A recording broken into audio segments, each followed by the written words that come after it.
தமிழகமே ஆவலோட காத்துட்டு இருக்க அந்த நாள் மே 4 2026 சட்டமன்ற தேர்தலோட முடிவுகள் நாளைக்கு தெரிய போகுது.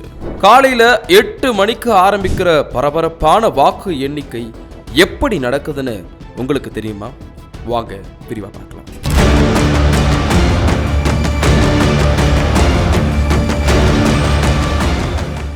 வாக்கு எண்ணிக்கை அன்னைக்கு காலையில 8 மணிக்கு தேர்தல் பார்வையாளர்கள் மற்றும் வேட்பாளர்களின் ஏஜென்ட்டுகள் முன்னிலையில ஸ்ட்ராங் ரூம் சீல் உடைக்கப்படும். முதல்ல தபால் வாக்குகள் எண்ணுவாங்க. இதுக்காக தனியா டேபிள் போடப்பட்டிருக்கும். தபால் வாக்குகள் ஒரு டேபிளுக்கு 500 ஓட்டுகள் தான் எண்ணுவாங்க. தபால் வாக்குகள் எண்ணி முடிக்கப்பட்டு அரை மணி நேரம் கழிச்சு தான் இவிஎம் மிஷின்ல இருக்கிற ஓட்டுகளை எண்ண ஆரம்பிப்பாங்க.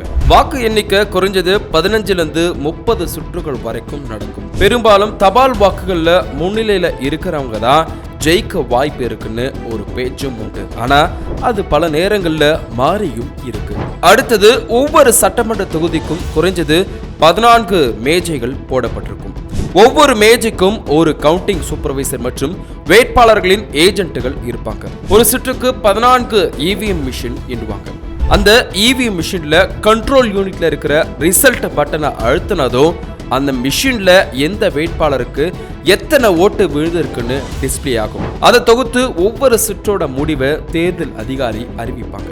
ஒவ்வொரு ரவுண்டு முடியும் போதும் தொகுதியில யாரு முன்னிலையில இருக்கிறாங்க அப்படின்ற பரபரப்பு ஏறிக்கிட்டே இருக்கும். ஒவ்வொரு சுற்றுகளின் முடிவுகளும் வாக்கு எண்ணிக்கை நடைபெறும் அறையில் உள்ள அறிவிப்பு பலகைகளையும் தேர்தல் ஆணையத்தின் இணையதளத்திலையும் அதிகாரப்பூர்வமா பதிவேற்றம் செய்யப்படும். பிற்பகலுக்குள்ளாகவே முன்னிலையில இருக்கும் வேட்பாளர் யாரு, வெற்றி பெற போகும் வேட்பாளர் யாரு அப்படின்றது ஏறக்குறைய தெரிஞ்சிடும்.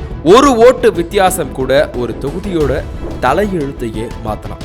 உங்களோட கணிப்பு என்ன? எந்த கட்சி ஜெயிக்கும்னு நினைக்கிறீங்க? அப்படியே கமெண்ட்ல சொல்லுங்க.